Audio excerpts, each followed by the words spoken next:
মায়ের এই অপূর্ব যে মূর্তি, অষ্টধাতুর মূর্তি, সেই মূর্তি তোমাদের মায়ের যে মূল গর্ভগৃহ তার ওপরের দিকটা এই মুহূর্তে দেখাচ্ছি। রাত্রিবেলা কিন্তু একটা অপূর্ব সুন্দর দৃশ্য দেখতে লাগছে এই জায়গাটি। সকলকে স্বাগত জানাই আরও একটা নতুন ভিডিওতে। আর এই মুহূর্তে রয়েছি দক্ষিণ কলকাতায়। বাংলার আনাচে কানাচে ছড়িয়ে রয়েছে শক্তিপীঠের অনন্য হদিশ। আর সেই রকম একটা হদিশ নিয়ে আজকের এই ভিডিও।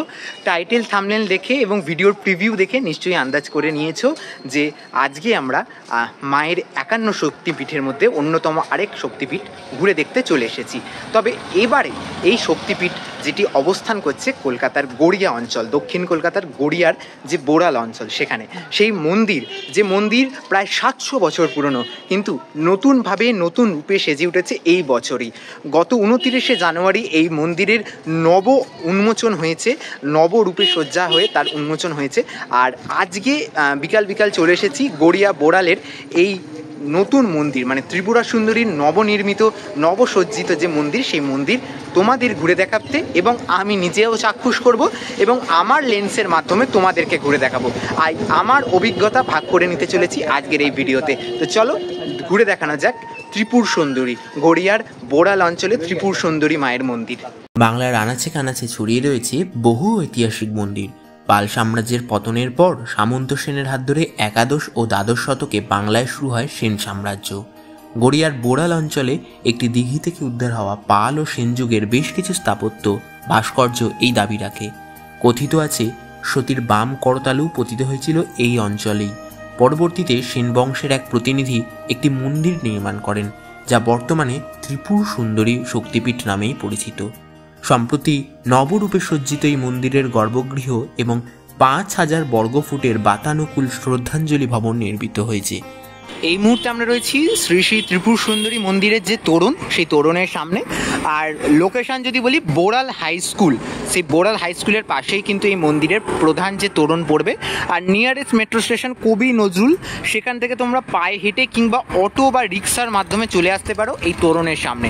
এই তোরণ দিয়ে প্রবেশ করার পর 5 মিনিট হাঁটার পরই তোমরা কিন্তু মন্দিরের যে মূল প্রবেশদ্বার সেটি পেয়ে যাবে। এই মুহূর্তে আমরা রয়েছি সেন দিঘির সামনে, সেই জলাশয়, যে জলাশয় থেকে মায়ের মূর্তিটি পাওয়া গিয়েছিল। সেন বংশের যারা ছিলেন তারা কিন্তু এই পুকুর থেকেই পেয়েছিলেন মায়ের মূর্তিটা। আর সেই পুকুরের সামনেই ইতিমধ্যে আমি রয়েছি। আর পুকুরের চারপাশের পরিবেশটা অত্যন্ত স্নিগ্ধ, অত্যন্ত মনোময়, খুব সুন্দর একটা আবহাওয়া রয়েছে।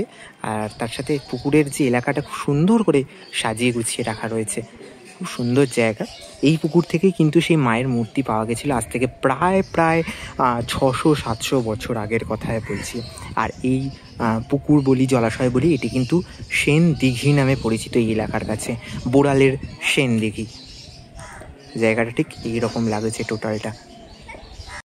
একদম মূল তোরণ থেকে চলে এসেছি ত্রিপুরা সুন্দরী মন্দিরের একেবারে মূল প্রবেশদ্বারের সামনে।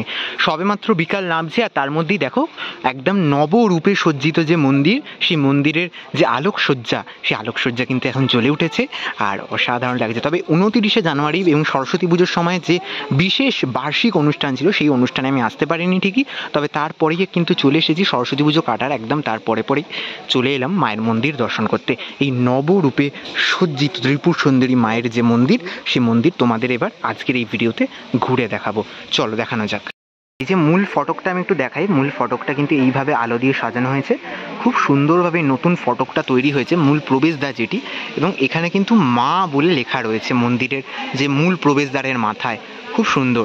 এবং প্রবেশ করার পরেই তোমরা ঠিক এই জায়গাটিতে একটি কাউন্টার পেয়ে যাবে, যেখান থেকে তোমরা সমস্ত পুজোর সামগ্রী তোমরা কিনতে পারবে। এবং সেই সমস্ত পুজোর সামগ্রী, পুজোর ডালা, যেগুলো কিন্তু তোমরা মায়ের কাছে পুজো দেওয়ার জন্য যারা আসবে, তারা কিন্তু এখান থেকে সমস্ত পুজোর ডালা, পুজোর সামগ্রী পেয়ে যাবে। ত্রিপুর সুন্দরী মন্দিরের যে মূল প্রবেশদ্বার, তার বাইরেই এখানে একটি ফলক রয়েছে। ফলকেতে লেখা রয়েছে শ্রী শ্রী ত্রিপুর সুন্দরী মন্দির। স্থাপিত সালটা ঠিক আবজা হয়ে রয়েছে 1162 সন, আমি যতদূর দেখতে পাচ্ছি। কলকাতা পুরসভার আন্ডারে এই মন্দির, ত্রিপুর সুন্দরী মন্দির। করার পর একটা বিশাল বড় বটগাছ তোমরা দেখতে পাবে, এবং বটগাছের তলায় এখানে কিন্তু মায়ের একটি ছোট্ট মূর্তি রয়েছে। সম্ভবত মা তারার একটি ছোট্ট মূর্তি এখানে রাখা রয়েছে বটগাছের তলায়। আর এখানে কিন্তু অনেকে ভক্তরা এসে প্রার্থনা করেন এই বটগাছের তলায়। খুব সুন্দরভাবে সাজানো গোছানো একদম নতুন রূপে সেজে উঠেছে এই ত্রিপুর সুন্দরী মন্দির। আর তার মধ্যে এই বটগাছের তলাতে এই মায়ের থান, বিশাল বড় বটগাছ। কিন্তু মন্দিরের প্রবেশদ্বার দিয়ে প্রবেশ করার পর একেবারে ডান দিকে যদি চলে আসো, এখানে তোমরা পেয়ে যাবে মহাদেবের মন্দিরকে। আর এখানে একটি মহাদেবের মন্দিরও রয়েছে আলাদাভাবে। মায়ের যে মূল মন্দির সেখানে তো যাব, তবে তার আগে এই মহাদেবের মন্দির তোমাদের একটু ঘুরে দেখাই। আর খুব সুন্দর পরিষ্কার পরিচ্ছন্ন পবিত্রতার সাথে মন্দিরকে সাজিয়ে গুছিয়ে রাখা রয়েছে। আর এ দেখো, এখানে আমরা একদম মায়ের মন্দিরের সামনে রয়েছি। এখানে একটি মায়ের মূর্তি রয়েছে, মা কালীর মূর্তি রয়েছে, এবং তার সাথে মহাদেবের মূর্তিও রয়েছে, শিবলিঙ্গ রয়েছে। এবং এখানে যে পুজো পার্বণের কাজ সেটি কিন্তু চলছে ইতিমধ্যে। বিকাল হয়ে এসেছে, মন্দির পুনরায় খুলে গেছে। দুপুরবেলা মন্দির বন্ধ ছিল। মন্দিরের সময়সূচি সহ বিস্তারিত তথ্য ভিডিওর সাথে জুড়ে থাকলে তোমরা নিশ্চয়ই জানতে পেরে যাবে। আর এই হচ্ছে মন্দিরের ভেতরের দৃশ্য। খুবই সুন্দরভাবে সাজানো এই এলাকাটি নতুনভাবে উদ্বোধন হয়েছে 29শে জানুয়ারি। মন্দিরের সামনের এই যে বাগান দেখতে পাচ্ছ, তার সাথে সামনের যে স্মৃতিসৌধটি, এই স্মৃতিসৌধটিকে কিন্তু খুব সুন্দরভাবে ডেকোরেশন করা রয়েছে। একটু যদি সামনের দিকটায় যাই, সামনের দিকটা এগিয়ে যদি দেখাই, মানে শুধুমাত্র স্মৃতিসৌধ নয়, এখানে কিন্তু খুব সুন্দর ফুলের বাগানের মতো জায়গাটিকে করা রয়েছে। এই যে জায়গাগুলো দেখতে পাচ্ছ, ফুলের বাগান করা রয়েছে। আর যদি আরেকটু সামনে একদম যাই, স্মৃতিসৌধ যেটি রয়েছে, এখানে আমি গিয়ে যেটা দেখতে পাচ্ছি, চিন্তামণি সবিতা কানন। আর এই চিন্তামণি সবিতা কাননকে ঠিক এইভাবে যে কাস্টমাইজড ফুলগুলো হয় না সাদা রঙের, সেইগুলো দিয়ে কিন্তু সাজানো হয়েছে। রাত্রিবেলা কিন্তু একটা অপূর্ব সুন্দর দৃশ্য দেখতে লাগছে এই জায়গাটি। যত অন্ধকার নামবে তত আরও সুন্দর হবে। আর এই জায়গাটিকে মানে যেহেতু আমি যতদূর যেটা বুঝতে পারলাম, চিন্তামণি সবিতা কানন, এটাকে অনেকটা বাগানের মতো করে সাজানো হয়েছে। কিছু স্মৃতি, যারা স্বর্গীয়, যারা গত হয়েছেন তাদের উদ্দেশ্যে, তাদের স্মৃতির উদ্দেশ্যে এই জায়গাটিকে সাজানো রয়েছে। একদম যে মহাদেবের মন্দিরটি রয়েছে তার পাশেই, এবং মূল যে মন্দির, সেই মূল মন্দিরের একেবারে সামনে এই স্মৃতিসৌধ জায়গাটিকে সাজিয়ে তোলা হয়েছে। খুবই সুন্দর লাগছে জায়গাটি ফুলের বাগানের সাথে। এবং সামনে ঠিক ওই জায়গাটিতে যদি দেখো, ওখানে কিন্তু অনেকে বাতি জ্বেলেছেন, ধূপ জ্বেলেছেন। আরও জায়গাটিকে কিন্তু মনোরম করে তুলছে এই জায়গাটি। সত্যি খুব সুন্দর লাগছে। এই মন্দিরের এই অংশটি বিশেষভাবে আমাকে আকর্ষণ করলো। অপরূপ অপরূপ অপরূপ সুন্দর। মন্দিরের একদম পাশেই রয়েছে খুব সুন্দর একটি বাঁধানো পুকুর। আর এখানে কি সুন্দর একটা ফোয়ারার ব্যবস্থা করা রয়েছে দেখো, আলোর সাথে সাজানো গোছানো। এই মন্দিরের একেবারে পার্শ্ববর্তী এলাকায় এত সুন্দর একটি পুকুর রয়েছে, আর খুব মনোরম পরিবেশ চারপাশে কিন্তু। আর খুবই সুন্দর সাজানো গোছানো টোটাল এলাকাটা, খুব ভালো লাগছে এই মন্দিরটা। এরকম বিকাল বিকাল এসে চারপাশটা নিরিবিলি শান্ত, আর এত মনোরম একটি পরিবেশে এই মায়ের মন্দির। ত্রিপুর সুন্দরী বা দেবী ষোড়শী হলেন সনাতন ধর্মের এক দেবী। ইনি দশমহাবিদ্যার অন্যতমা। ত্রিপুর সুন্দরী রাজরাজেশ্বরী নামেও পরিচিতা। তিনি দেবী পার্বতীর আরেক স্বরূপও বটে। শিবপুরাণের উমা সংহিতায় এর সম্পূর্ণ বিস্তারিত বর্ণনা রয়েছে। মন্দির সংলগ্ন যে জায়গাগুলি রয়েছে, মানে মন্দিরের আশেপাশের এই জায়গাগুলি এতটাই পরিষ্কার পরিচ্ছন্ন এবং নবরূপে যেহেতু সজ্জিত হয়েছে, এই জায়গাগুলিকে নতুনভাবে সাজিয়ে তোলা হয়েছে। মন্দিরের এখন পিছন দিকটায় রয়েছি, যে সামনের দিকের মূল প্রবেশদ্বার পেরিয়ে একদম পিছনের দিকটাতে এই জায়গাটিকে কত সুন্দরভাবে সাজিয়ে তোলা হয়েছে, মানে কতটা মনোরম পরিবেশ এবং শান্ত নিরিবিলি এই জায়গা। তোমাদের সত্যি মানে একবার হলেও দর্শন করতে আসা উচিত। এই মায়ের মন্দির 51 সতীপীঠের মধ্যে অন্যতম একটি শক্তিপীঠ। আর এই যে মায়ের মন্দির তোমরা দেখতে পাচ্ছ, একেবারে আলোর শয্যায় সেজে উঠেছে। এখন একেবারে অন্ধকার নেমে এসেছে। তার সাথে এই যে চারপাশের পরিবেশটা আমি তোমাদের একটু দেখানোর চেষ্টা করছি। চারপাশে সুন্দরভাবে ফুলের বাগান দিয়ে আলোর রোশনাইতে খুব সুন্দরভাবে কিন্তু একদম চারপাশটা সাজানো হয়েছে। যারা ভক্তকুল এসেছেন, মায়ের দর্শন করছেন, এত সুন্দর জায়গায় কিছু নিজেদের মুহূর্ত বন্দি করে রাখছেন। সত্যি এই জায়গাটি খুবই মনোরম একটি পরিবেশ। আর তার সাথে মানে এরকম গাছগাছালির থেকে শুরু করে ফুলের বাগান সব কিছু নিয়েই, মানে মন্দির যে সংলগ্ন এরিয়াটা রয়েছে, এই টোটাল এরিয়াটাও কিন্তু সত্যি একটা মনোরম এরিয়া। আর অপূর্ব লাগছে জায়গাটি। কিন্তু আমি প্রথমবার এসেই কিন্তু মুগ্ধ হয়ে গেলাম এই জায়গাটায়। সত্যি দারুণ লাগছে, দারুণ। অনেক মন্দিরেই গেছি, অনেক মায়ের শক্তিপীঠ দর্শন করেছি, অনেক মন্দিরই নবরূপে সজ্জিত হয়েছে ঠিকই, তবে এই জায়গায় এসে যেটা ভালো লাগলো, প্রত্যেক মন্দিরেই দেখি বসার জায়গার বা মানুষের বিশ্রাম করার জায়গার অনেক অভাব থাকে। এই মন্দিরে প্রচুর পরিমাণে বসার জায়গা রয়েছে, মানুষ এসে এই নিরিবিলি জায়গায় সময় কাটানো থেকে শুরু করে বসে দু চারটে কথা বলা সমস্ত কিছু কিন্তু এই মন্দিরে এসে করতে পারবে, কেননা এত সুন্দর আয়োজন, এত সুন্দর ব্যবস্থা করা রয়েছে এই মন্দিরে। খুব সুন্দর, প্রচুর বসার ব্যবস্থা রয়েছে, মানুষ কিন্তু এসে এখানে বসে বেশ কিছু সময় কাটাতে পারেন। খুব সুন্দরভাবে মেনটেন করা হয়েছে জায়গাটিকে, এত সুন্দর যেহেতু, আর বেশ কিছুদিন আগেই যেহেতু উদ্বোধন হয়েছে, একদম চারপাশটা কিন্তু ঝাঁ চকচকে বলা চলে, আর পরিষ্কার পরিচ্ছন্ন, যেটা সবচেয়ে বেশি আমাকে আকর্ষণ করে একটা মন্দিরে, সবচেয়ে বেশি যেটা হওয়া দরকার। নবরূপে সজ্জিত মা ত্রিপুর সুন্দরীর মায়ের যে মূল মন্দির সেটি হচ্ছে এটি। আর এখন কিন্তু আমরা মায়ের মন্দিরে প্রবেশ করব। মায়ের মন্দিরের বাইরে থেকে কেমন লাগছে সেটা তো দেখালাম, মায়ের মন্দিরের ভেতরের দৃশ্য এবং মায়ের যে প্রতিমা, সেই প্রতিমা আমি দেখানোর চেষ্টা করব। অপূর্ব সুন্দরভাবে কিন্তু সেজে উঠেছে এই মা ত্রিপুর সুন্দরীর মন্দির। আর 51 শক্তিপীঠের মধ্যে অন্যতম এক শক্তিপীঠ এই ত্রিপুর সুন্দরী মায়ের মন্দির, যেখানে মা সতীর বাম করতালুর অংশ এসে পড়েছিল। রয়েছি একেবারে মায়ের যে মূল গর্ভগৃহ, তার সামনে একেবারে আমার বাঁ পাশে রয়েছে মায়ের মূল গর্ভগৃহ, আর তার ঠিক বিপরীতেই ঠিক এই জায়গাটিতে মায়ের যে নাট মন্দির এলাকা, আপাতত বন্ধ রয়েছে নাট মন্দির, যদি তোমরা সকাল বা দুপুরের দিকে আসে নাট মন্দির তোমরা কিন্তু খোলা পেয়ে যাবে। আর এই হচ্ছে নাট মন্দিরের ভেতর, আপাতত সন্ধেবেলা এখন নাট মন্দির বন্ধ রয়েছে। দেখিয়ে দিই নাট মন্দিরের ভেতরটা ঠিক কী রকম লাগছে। নাট মন্দিরের ভেতরটা ঠিক এইরকম, আর এইখান থেকে সরাসরি কিন্তু তোমরা মায়ের দর্শন করতে পারবে। একেবারে মায়ের যে মুখোমুখি এই নাট মন্দির তৈরি করা হয়েছে, আর একেবারে সামনেই কিন্তু মা ত্রিপুর সুন্দরী অবস্থান করছেন। মায়ের যে মূল গর্ভগৃহ তার ওপরের দিকটা এই মুহূর্তে দেখাচ্ছি, অপূর্ব সুন্দরভাবে এই নবনির্মিত মন্দিরে কিন্তু সাজানো হয়েছে। এখানে যে স্কাল্পচারগুলোকে করা হয়েছে দেখো কতটা সুন্দরভাবে করা হয়েছে। এখানে কিন্তু মা তারার বিগ্রহ রয়েছে এই স্কাল্পচারের ওপরের দিকটা যদি দেখাই, অসাধারণ দেখতে লাগছে কিন্তু উপরের দিকটা। আর তার ঠিক একেবারে সামনে এইখানেই কিন্তু মায়ের মূর্তি, মা এখানেই অবস্থান করছেন। এই যে মা কিন্তু অপূর্ব সুন্দরভাবে সেজে রয়েছেন, এবং শুধু তাই নয়, মায়ের যে সিংহাসনটা রয়েছে টোটালটা, এই সিংহাসনের পেছনের যে টোটাল যে বিভিন্ন যে নকশাগুলো রয়েছে, এই নকশা যে কলকা নকশার কাজগুলো, এগুলো কতটা নিখুঁতভাবে তৈরি করা হয়েছে দেখো। খুব সুন্দর একটি সিংহাসন তৈরি করে দেওয়া হয়েছে মাকে, এবং এটি সম্প্রতি হয়েছে। এই সম্প্রতি তৈরি হওয়া যে সিংহাসনটা তো অপূর্ব লাগছে। এখানে কিন্তু ঠাকুরমশাই রয়েছেন, পুজো হচ্ছে মায়ের। ওপরের দিকটা যদি বলি, ওপরের দিকটাই সবচেয়ে আকর্ষণীয় এবং সুন্দর দেখতে লাগছে, অপূর্ব লাগছে। তার মাঝখানে এই এত সুন্দর মায়ের বিগ্রহ। এই মুহূর্তে রয়েছে মা ত্রিপুর সুন্দরীর একেবারে বিগ্রহের সামনে, আর এই যে বিগ্রহ তোমাদের দর্শন করাচ্ছি, আর এই বিগ্রহের যে ইতিহাস, সেই ইতিহাস সম্বন্ধেও তোমাদের অবহিত করব। তবে তার আগে মায়ের এই অপূর্ব যে মূর্তি, অষ্টধাতুর মূর্তি, সেই মূর্তি তোমাদের দর্শন করাই। অপূর্ব লাগছে কিন্তু, অপূর্ব সুন্দর। তৎকালীন বোড়াল গ্রাম বা অধুনা দক্ষিণ কলকাতার গড়িয়ার বোড়াল অঞ্চলের এই শ্রী শ্রী ত্রিপুর সুন্দরী দেবী পৌরাণিক 52 পীঠের অন্তর্গত। সতী দক্ষযজ্ঞে দেহত্যাগ করলে বিষ্ণু চক্রে তার শরীর 52 অংশে খণ্ডিত হয়ে যে যে স্থানে পতিত হয়েছিল, সেই সেই স্থানে এক একটি পীঠস্থানে পরিণত হয়েছে। কথিত আছে কালীঘাটে ভাগীরথীর পূর্বকূলে দেবীর দক্ষিণ চরণের অঙ্গুলি এবং বোড়াল গ্রামে ভাগীরথীর পশ্চিম কূলে দেবীর অঙ্গুলিবিহীন বাম করতালু পতিত হয়েছিল। তৎকালীন বোড়াল গ্রাম বা অধুনা বোড়াল অঞ্চলের অধিষ্ঠাত্রী দেবী তিনি। আর দেবীর দ্বিতীয় নাম হলো ত্রিপুরা সুন্দরী। এই দ্বিতীয় নামের উদ্ভব হলো যখন দেবী প্রবল পরাক্রমশালী ত্রিপুরা নামক অসুরকে নিধন করলেন।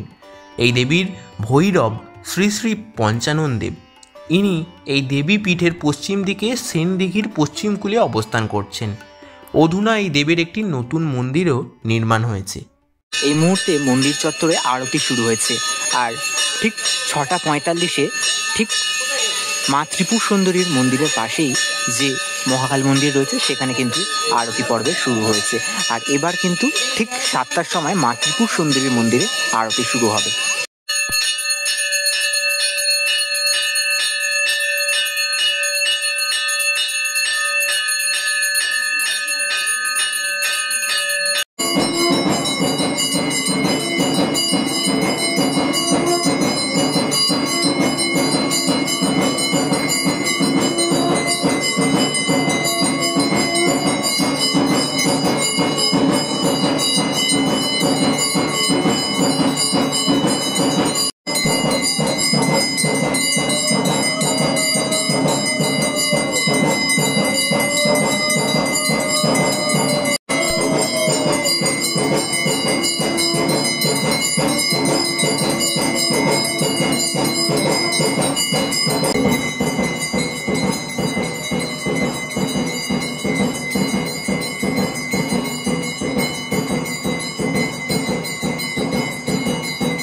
তোমাদের জানিয়ে রাখি এই মন্দিরে আসবে কি করে।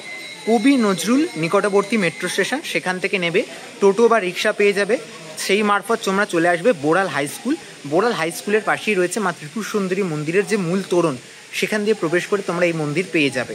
এই মন্দির খোলা এবং বন্ধ হওয়ার সময় ভোর 5টার সময় মন্দির খোলা হয় এবং সকাল 10:30 থেকে মায়ের পুজো নেওয়া শুরু হয়।